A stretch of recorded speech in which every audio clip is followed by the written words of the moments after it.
یہ قرآن ایک بابرکت کتاب ہے جسے ہم نے آپ صلی اللہ علیہ وسلم پر نازل کیا تاکہ لوگ اس پہ غور اور فکر کریں اور تاکہ اہل فہم اس سے نصیحت حاصل کریں۔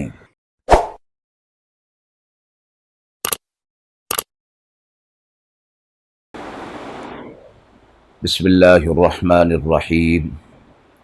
السلام علیکم ورحمۃ اللہ وبرکاتہ۔ ناظرین کرام، درس قرآن مجید کے آج کے اس پروگرام میں ہم سورۃ المائدہ کی آیت نمبر 109 اور 110 کا ترجمہ اور تفسیر پیش کر رہے ہیں، اور آخر میں پوچھے گئے سوال کا جواب ہوگا۔ اعوذ باللہ من الشیطان الرجیم، بسم اللہ الرحمن الرحیم۔ یوم یجمع اللہ الرسل فیقول ماذا اجبتم قالوا لا علم لنا انک انت علام الغیوب۔ اذ قال اللہ یا عیسی ابن مریم اذکر نعمتی علیک وعلی والدتک اذ ایدتک بروح القدس تکلم الناس فی المہد وکہلا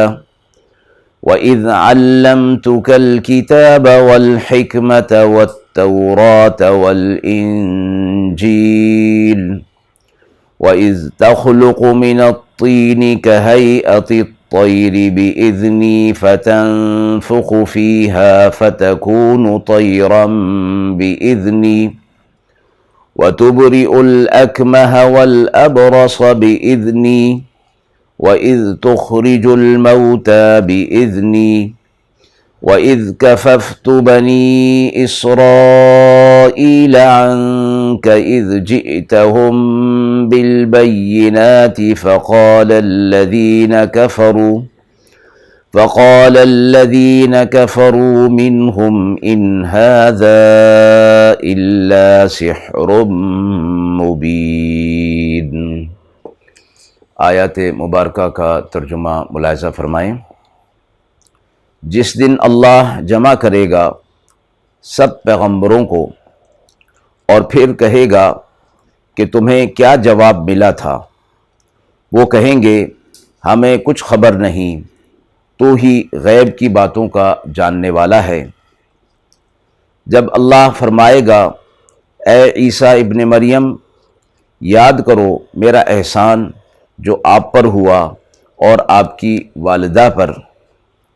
جب مدد کی میں نے آپ کی روح قدس سے، تو آپ کلام کرتے تھے لوگوں سے گود میں اور بڑی عمر میں، اور جب سکھائی میں نے آپ کو کتاب اور حکمت کی باتیں اور تورات اور انجیل، اور جب آپ بناتے تھے گارے سے پرندے، پھر میرے حکم سے پھونک مارتے تھے اس میں تو وہ ہو جاتا تھا اڑنے والا میرے حکم سے، اور آپ اچھا کرتے تھے مادرزاد اندھے اور کوڑھی کو میرے حکم سے، اور جب آپ مردوں کو نکال کھڑا کرتے تھے میرے حکم سے، اور جب روکا میں نے بنی اسرائیل کو آپ سے، جب آپ ان کے پاس نشانیاں لے کر آئے تو ان میں سے جو کافر تھے وہ کہنے لگے یہ سوا جادو کے اور کچھ نہیں ہے۔ آیت نمبر 109 میں قیامت کے دن کا ذکر فرمایا گیا کہ محشر کے دن پوری انسانیت کو ایک میدان میں جمع کر دیا جائے گا، جسے میدان حشر یا میدان محشر کہا جاتا ہے، اور دنیا کے کسی بھی زمانے کا، کسی بھی خطے کا جو بھی انسان ہوگا وہ اس میدان کے اندر ضرور موجود ہوگا، یہاں تک کہ حضرات انبیاء علیہ السلام بھی موجود ہوں گے، اور سب سے ان کے عمر بھر کے اعمال کا حساب یہیں لیا جائے گا۔ آیت کے ابتدا میں اس بات کا ذکر فرمایا گیا کہ اللہ رب العزت اس دن جب سب کو حساب کے لیے جمع فرمائیں گے تو سب سے پہلے انبیاء علیہ الصلاۃ والسلام سے سوال کیا جائے گا کہ ہم نے تمہیں دنیا کے اندر نبی اور رسول بنا کر بھیجا تھا اور پیغام حق دے کر بھیجا تھا، تو اس کا آج جواب دیا جائے کہ تمہارے ساتھ وہاں دنیا میں کیا معاملہ کیا گیا، یعنی اس حق کو قبول کرنے کا معاملہ ہوا یا اس کے ساتھ مخالفت ہوئی۔ اور یہ اللہ کی طرف سے سوال انبیاء علیہ الصلاۃ والسلام سے کسی لا علمی کی بنیاد پر نہیں ہو رہا ہوگا، بلکہ انبیاء علیہ الصلاۃ والسلام سے سوال اس حوالے سے ہو رہا ہوگا کہ اس وقت جو امتیں موجود ہوں گی انہیں یہ معلوم ہو جائے کہ یہ حضرات انبیاء علیہ الصلاۃ والسلام ہمارے پاس جو حق کا پیغام لے کر آتے تھے وہ اللہ ہی کی طرف سے ہوا کرتا تھا، اور آج یہ بات سامنے آ رہی ہے کہ یہ بات پوچھی جا رہی ہے کہ امتوں نے اس کو قبول کیا تھا یا قبول نہیں کیا تھا۔ تو امتوں کو یہ سبق دینا اور ان پر یہ واضح کرنا تھا کہ آج جو حضرات انبیاء علیہ الصلاۃ والسلام اللہ کے مقرب بندے تھے اور انہیں پیغام دے کر دنیا کے اندر بھیجا گیا تھا کہ لوگوں تک وہ پیغام پہنچا دیا جائے، اور پھر ان سے کوئی مؤاخذہ نہیں کہ لوگ اس پیغام کو قبول کریں یا رد کریں، بلکہ ان کا کام اللہ کا پیغام اور حق لوگوں تک پہنچانا تھا۔ تو جب ان سے اس بارے میں سوال کیا جا رہا ہے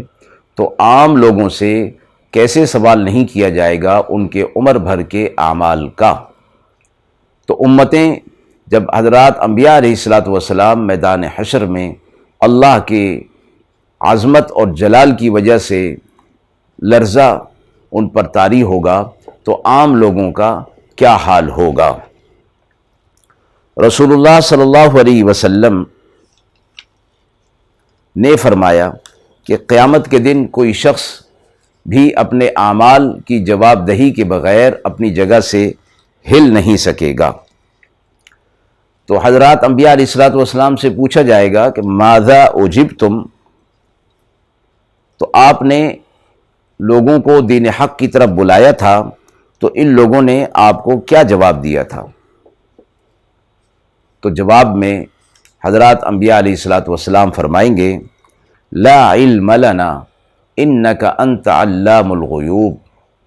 اے اللہ ہم ان کے بارے میں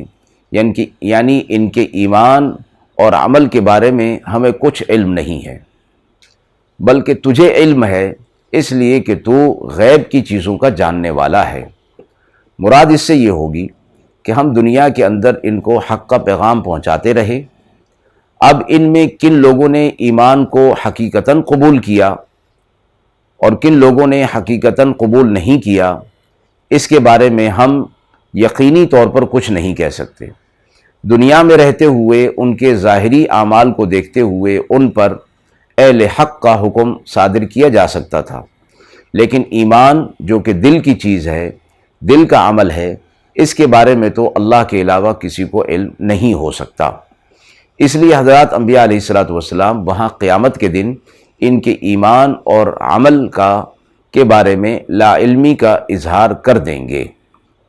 دنیا کے اندر حضرات انبیاء علیہ الصلاۃ والسلام پر ایمان لانے والے بھی موجود تھے،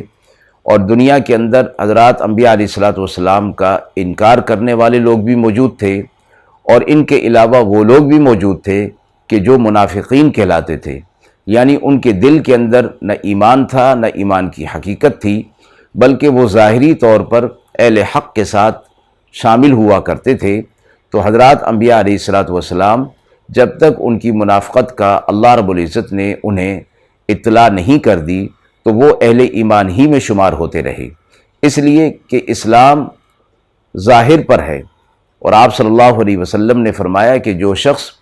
اہل ایمان کے سے اعمال کرتا ہے اور کفر کے اعمال اس کے اندر موجود نہیں تو اس کا شمار اہل ایمان کے اندر کیا جائے گا۔ لیکن یہ بات دنیا کے حوالے سے ہے کہ یہاں حقیقت کا علم حضرات انبیاء علیہ الصلاۃ والسلام کو بھی نہیں ہو سکتا، کیونکہ یہ دل کا معاملہ ہے۔ لیکن آخرت میں تو ہر چیز واضح کر دی جائے گی، تو حضرات انبیاء علیہ الصلاۃ والسلام اس بات کو اچھی طرح سمجھ رہے ہوں گے کہ آج قیامت کا دن ہے، اور آج اللہ ہی ان کے ایمان اور عمل کا حساب لے گا، ہم ان پر گواہی دینے والے نہیں ہو سکتے۔ اس لیے وہ کہہ دیں گے کہ ہمیں کچھ علم نہیں، آپ ہی غیب کا علم رکھتے ہیں۔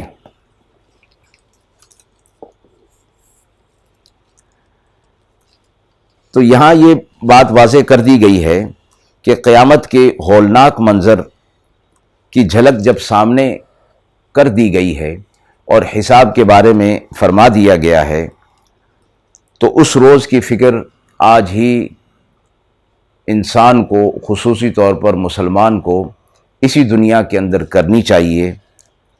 ترمذی شریف کی ایک حدیث میں نبی اکرم صلی اللہ علیہ وسلم نے فرمایا، کسی آدمی کے قدم حشر کے میدان میں اس وقت تک آگے نہ سرک سکیں گے جب تک اس سے 5 سوالوں کا جواب نہ لے لیا جائے۔ ایک یہ کہ اس نے اپنی عمر کن کاموں میں خرچ کی، دوسرا یہ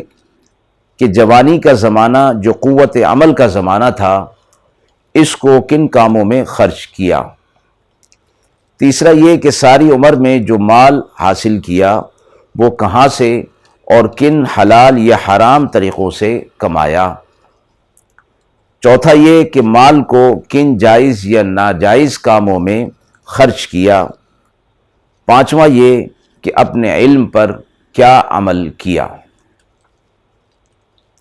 اللہ تعالیٰ نے اپنی انتہائی رحمت اور شفقت کا معاملہ کرتے ہوئے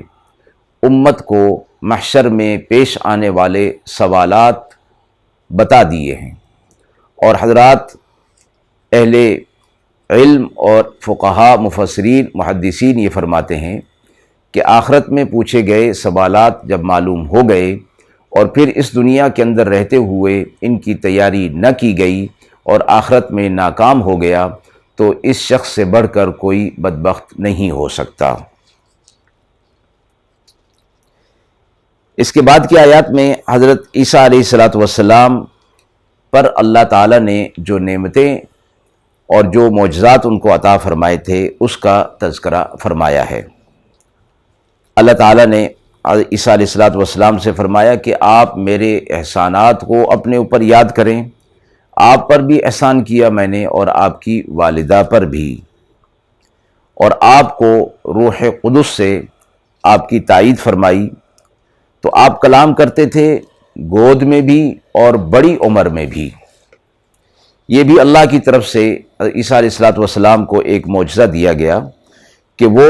پگھوڑے میں یعنی گود میں لوگوں سے بات کیا کرتے تھے، کہ جب کہ عام طور پر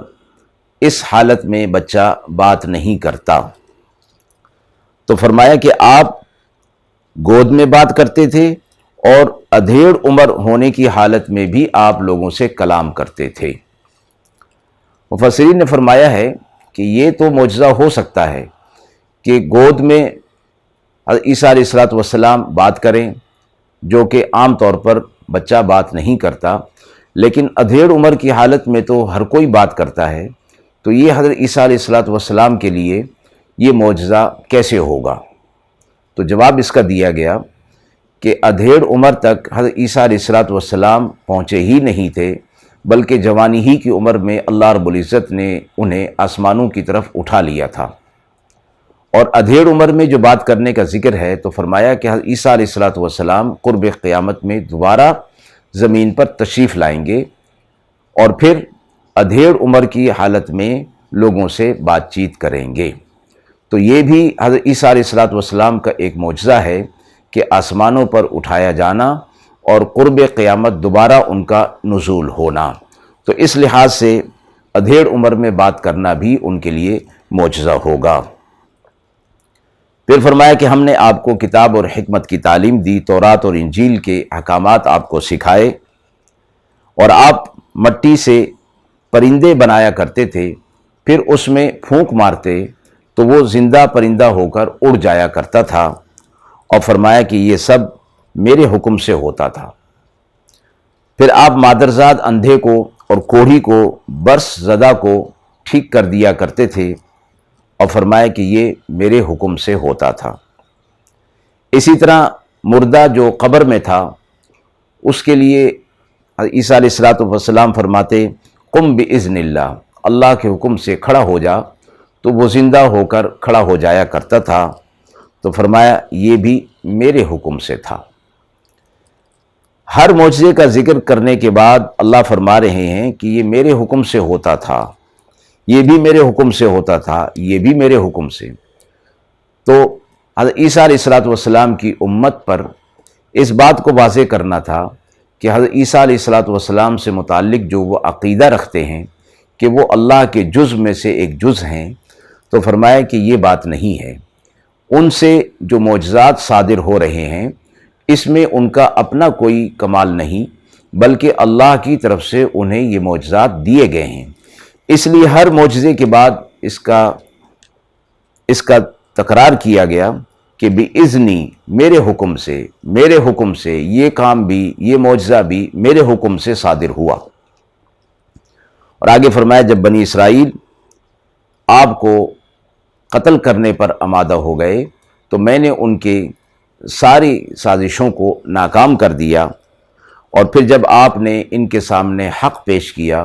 تو ان میں جو کافر تھے وہ کہتے تھے کہ یہ کھلا ہوا جادو ہے، اس کے علاوہ اور کچھ بھی نہیں ہے۔ یعنی آپ کی تکذیب ہوتی رہی اور آپ کو لوگ پریشان کرتے رہے، یہاں تک کہ قتل پر آمادہ ہو گئے، تو میں نے آپ کی حفاظت کی اور آسمانوں کی طرف اٹھا لیا، اور جنہوں نے آپ کی تکذیب کی اس کا معاملہ قیامت کے دن عذاب کی صورت میں ان کے سامنے آئے گا۔ آیت کے حوالے سے سوال ہوا ہے کہ آخرت میں انبیاء علیہ الصلوۃ والسلام کا اپنی امتوں کے اعمال سے بے خبر ہونے کا کیا مطلب ہے؟ فرمایا گیا کہ کسی شخص کے ایمان اور عمل کا حقیقی اور یقینی علم اللہ کے علاوہ کسی کو نہیں ہو سکتا۔ دنیا کے اندر رہتے ہوئے حضرات انبیاء علیہ الصلوۃ والسلام نے لوگوں تک حق کا پیغام پہنچایا۔ اب ان میں کتنوں نے اس کو قبول کیا، یعنی ایمان لائے، اس کا علم جب تک حضرات انبیاء علیہ الصلوۃ والسلام دنیا میں تھے تب تک تو انہیں ان کے اعمال سے معلوم ہو رہا تھا، لیکن حقیقتاً دل میں کتنا ایمان ہے اور ایمان ہے بھی یا نہیں، اس کا علم اللہ کے علاوہ کسی کو نہیں ہو سکتا۔ دوسری بات یہ فرمائی گئی کہ حضرات انبیاء علیہ الصلوۃ والسلام جب اس دنیا سے چلے گئے تو پھر وہ لوگ کہ جو ایمان لے آئے تھے اور جو اپنے آپ کو اہل ایمان میں شمار کراتے تھے، ہو سکتا ہے کہ وہ ایمان سے مرتد ہو گئے ہوں، ایمان ان کو چھوڑ دیا ہو، انہوں نے چھوڑ دیا ہو، اور اعمال انہوں نے چھوڑ دیے ہوں، تو قیامت کے دن حضرات انبیاء علیہ الصلوۃ والسلام اس بات سے انکار کر دیں گے کہ ہمیں اس بات کا کوئی علم نہیں کہ انہوں نے حق کو قبول کیا تھا یا اس کی مخالفت کی تھی۔ تو اس چیز کا علم اللہ کو ہے حقیقت میں، اور اس چیز کا جواب وہ اسی انداز میں دیں گے جب ان سے پوچھا جائے گا کہ ماذا اجبتم، تمہاری مخالفت کی گئی تھی یا تمہارے ساتھ تمہارے پہنچائے ہوئے حق کو قبول کیا گیا تھا؟ تو جواب میں حضرات انبیاء علیہ الصلوۃ والسلام کہیں گے کہ ہمیں اس بات کا کوئی علم نہیں، آپ علام الغیوب ہیں، غیب کا علم اور حقیقی علم اور دل کے اندر ایمان کے ہونے یا نہ ہونے کا علم آپ کے علاوہ کسی کو نہیں ہے۔ وآخر دعوانا ان الحمد للہ رب العالمین۔